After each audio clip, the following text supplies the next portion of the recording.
Joy to the world, the Lord is come. Let earth receive her King.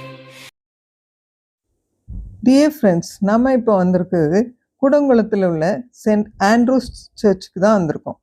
இந்த Andrews search கூடங்குளத்தில் எப்படி உருவாச்சுங்கிறத நம்ம பார்க்கலாம். கூடங்குளத்தில் முதலாவது ஞானஸ்நான ஆராதனை 25/11/1802 நடந்தது. இவ்வாறாக தான் கூடங்குளம் திருச்சபை தொடங்கப்பட்டு 223 ஆண்டுகள் நிறைவடைகிறது. கனம் ரிங்கல் தோபே மூலம் திரு கற்பகம் சத்யநாதன் என்பவர் கிறிஸ்தவராகி இவரது ஊழியத்தின் பயனாக 25/11/1802 கூடங்குளத்தில் 3 பேர் ஞானஸ்நானம் பெற்றார்கள்.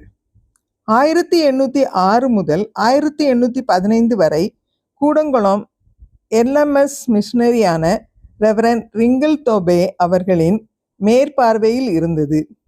இந்த காலகட்டத்தில் பாடசாலை கட்டிடத்திலே ஆராதனை நடைபெற்றது.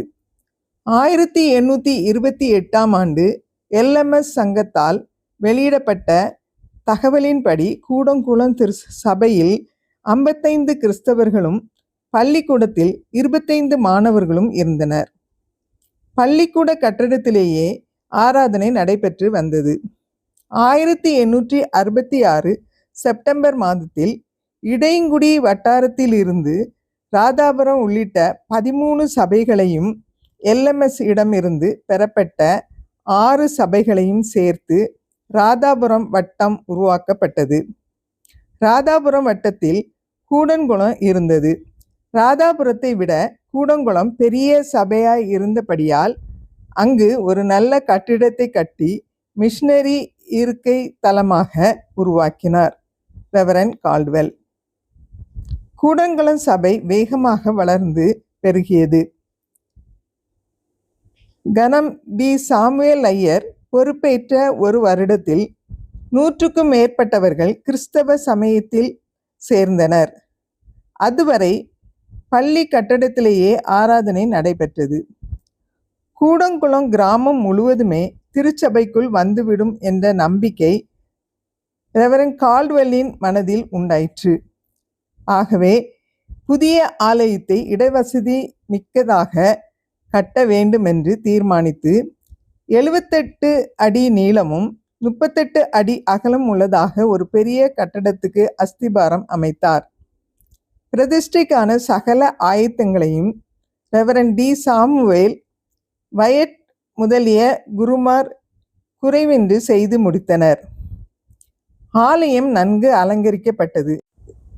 பேராயர் ஃப்ரெட்ரிக் ஜெல் அவர்களும் கால்ட்வெல் ஐயரும் இடையன்குடியில் இருந்து பிரயாணம் செய்து கூடங்குளம் வந்து சேர்ந்தனர்.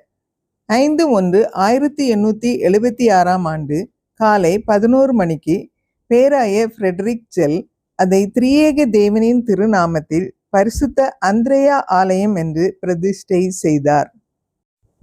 பின்னர் ஆலயத்திற்கு முன்புறம் கோபுரம் அமைக்க திட்டமிடப்பட்டு 1923 முதல் 1927 காலகட்டத்தில் ரெவரண்ட் எஸ் காலேப் ஐயர் அவர்களால் கட்டப்பட்டது.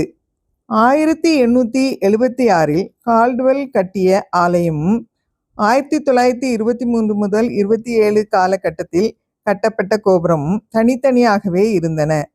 இடையில் ஓடு வேயப்பட்டதாய் அமைப்பு மண்டபமாக இருந்தது. அதனை அகற்றிவிட்டு கோபுரத்தையும் ஆலயத்தையும் இணைத்து 1969இல் ரெவரண்ட் கோயில் பிச்சை அவர்கள் காலத்தில் புதிய மண்டபம் கட்டப்பட்டது. பின்னர் ஆல்டரை பின்புறமாக விரிவாக்கம் செய்தால் ஆலயம் விஸ்தரிக்கப்படும் என்று முடிவு செய்து அப்பணியை செவ்வனே செய்து முடித்தார்கள். 24/5/1989 அன்று பேராயர் ஜேசன் எஸ் தர்மராஜ் அவர்களை அழைத்து பிரதிஷ்டை செய்தார்கள். சபை வளர்ந்து பெருகிய நிலையில் ஆலயத்தை விரிவாக்கம் செய்ய வேண்டும் என 2005ஆம் ஆண்டு திட்டமிடப்பட்டது. 30/11/2005 அன்று அடிக்கல் நாட்டப்பட்டது. 30/11/2005 அன்று ஆலயத்தின் 130வது ஆண்டு விழாவும் கொண்டாடப்பட்டது. சுமார் ரூபாய் 16 லட்சம் செலவில் விரிவாக்கம் பணிகளை நிறைவு செய்து 30/11/2006 அன்று பேராயர் ரெவரண்ட் ஜெயபால் டேவிட் அவர்களால் விரிவாக்கம் செய்யப்பட்டு இன்று நாம் காணும் ஆலயம் பிரதிஷ்டை செய்யப்பட்டது. இதுவரை கூடங்குளம் அந்திரேயா ஆலயத்தின் ஹிஸ்டரியை பார்த்தீங்க. இன்னொரு வீடியோவில் இன்னொரு ஆலயத்தின் ஹிஸ்டரியை பார்க்கலாம். அதனால் சப்ஸ்கிரைப் பண்ணுங்கள், ஷேர் பண்ணுங்கள், லைக் பண்ணுங்கள். Thank you so much.